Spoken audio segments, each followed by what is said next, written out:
Hello, আসসালামু আলাইকুম everyone. আমি সাইমা ইসলাম মিম। আপনার বাচ্চা একদমই পড়াশোনা করতে চাচ্ছে না, পড়ার সময় যত বাহানা, তাহলে এই ভিডিওটি আপনাদের জন্য। আজকে 6টি টিপস নিয়ে আলোচনা করব, যার মাধ্যমে আপনার বাচ্চাকে আপনি পড়াশোনায় আরো আগ্রহী করে তুলতে পারবেন। তাহলে দেরি কেন, চলুন শুরু করা যাক। প্রথম টিপসটি অনেক গুরুত্বপূর্ণ একটা টিপস। এটি হচ্ছে আপনি আপনার বাচ্চাকে কেমন পরিবেশে পড়তে দিচ্ছেন। এমন একটা পরিবেশে পড়াতে দিতে হবে যে পরিবেশে বাহিরের কোনো শব্দ প্রবেশ করবে না।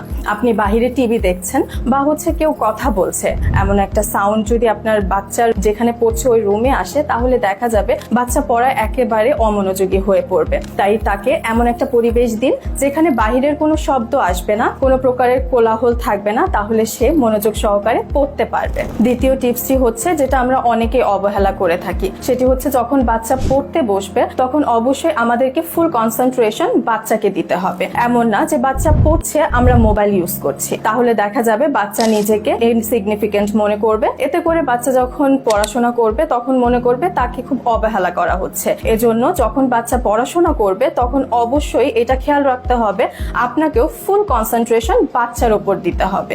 এতে করে বাচ্চা আরো মনোযোগী হয়ে উঠবে এবং সে মনে করবে যে তার উপরে তাকেই গুরুত্বটা একটু বেশি দেয়া হচ্ছে। বাচ্চা মানেই হচ্ছে দুরন্ত, আর দুরন্তরা কি খুব এক জায়গায় খুব বেশিক্ষণ সময় আটকে থাকতে পারে বা মনোযোগ দিতে পারে না। তার জন্য আমাদের কি করতে হবে, বাচ্চাকে একটানা অনেকক্ষণ সময় না পড়িয়ে এমন একটা সময় তার জন্য নির্ধারণ করে দিতে হবে। যেমন ধরুন আপনি সকালে তাকে 15 মিনিট পড়াচ্ছেন, দুপুরে তাকে 15 মিনিট পড়াচ্ছেন, সন্ধ্যায় তাকে 15 মিনিট পড়াচ্ছেন। এতে করে কি হবে, আপনার বাচ্চা একসাথে অনেকক্ষণ সময় পড়লে যে মনোযোগটা ধরে রাখতে পারবে না, সেটা আপনি এই যে 45 মিনিট তাকে একটু একটু করে পড়াচ্ছেন, এতে তার মনোযোগ অনেক বেশি বাড়বে এবং পড়াশোনার ক্ষেত্রে তার আগ্রহটা আরো বেশি বেড়ে উঠবে। এজন্য তাকে অনেক সময় একসাথে না পড়িয়ে একটু একটু করে সময় ভাগ করে নিয়ে তাকে পড়ান। এতে করে সে পড়াশোনার ক্ষেত্রে আরো আগ্রহী হয়ে উঠবে। চতুর্থ টিপসটি হচ্ছে কিপ ইওর প্রমিস। আমরা যখন বাচ্চাকে কোনো কথা বলবো সেটা অবশ্যই রাখার চেষ্টা করব। যেমন আমরা অনেক সময় বলে থাকি যে তুমি এই কাজটা করে দাও, আমি তোমাকে গিফটস দিব বা আমি তোমাকে কিছু চকলেটস দিব। সেক্ষেত্রে দেখা যাবে বাচ্চা সেই কাজটা করতে আরো আগ্রহ প্রকাশ করবে।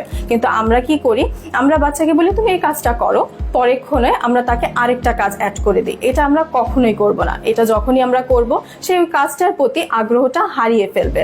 এজন্য আমরা চেষ্টা করব আমরা তাকে যে প্রমিসটা করছি সেটাকে রক্ষা করার। এতে করে শুধুমাত্র সে সেই কাজটা করতে আগ্রহী হবে না, এতে করে সে শিখবে কিভাবে প্রমিস রক্ষা করা যায়। পঞ্চম টিপসটি হচ্ছে প্রত্যেকটা বাচ্চার কোনো না কোনো বিষয় নিয়ে ইন্টারেস্ট থাকে।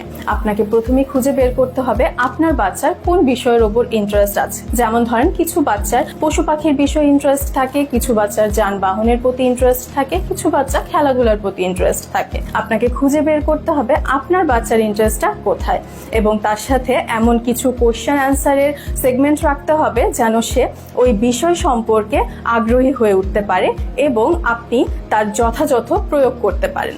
যেমন ধরেন আপনার বাচ্চা আপনাকে জিজ্ঞেস করলো যে ওই পাখিটার নাম কি, আপনি তাকে নাম বললেন, প্লাস তার সাথে একটা কোশ্চেন অ্যাড করে দিতে পারেন। যেমন হচ্ছে এই পাখিটার নাম হচ্ছে এটা, তুমি কি জানো এই পাখিটা কোথায় থাকে বা এই পাখিটা কি খায়। এতে করে দেখা যাবে তার ওই জিনিসের প্রতি আগ্রহ আরো বেড়ে উঠবে, তার জানার প্রতি আগ্রহ আরো বেড়ে উঠবে।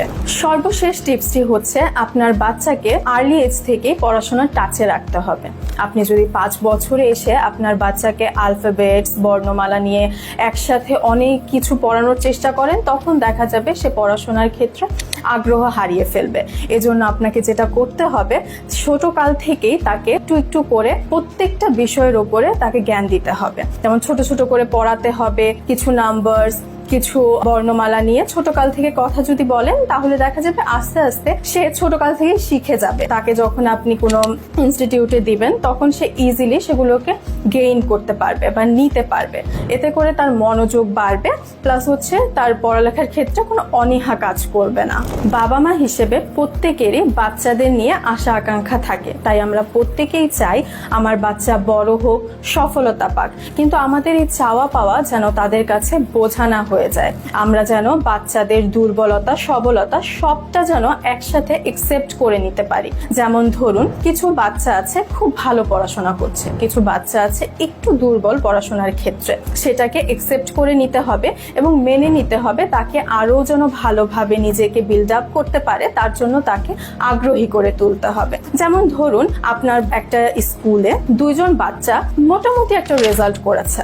এখন হচ্ছে একজনের বাবা মা এসে তাকে বললো, আচ্ছা ঠিক আছে বাবা, তুমি আজকে এবার যেরকমই হয়েছে সমস্যা নেই, নেক্সট টাইম ভালো হবে, আমার তোমার প্রতি বিশ্বাস আছে।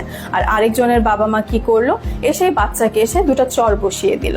এতে করে আপনারাই বলুন কোন বাচ্চাটা পড়ালেখার ক্ষেত্রে আরো আগ্রহী হবে বা আর কোন বাচ্চাটা আসলে আগ্রহ হারিয়ে ফেলবে। এই কোশ্চেনটি আপনাদের জন্য। আমাদের সাথে থাকার জন্য ধন্যবাদ।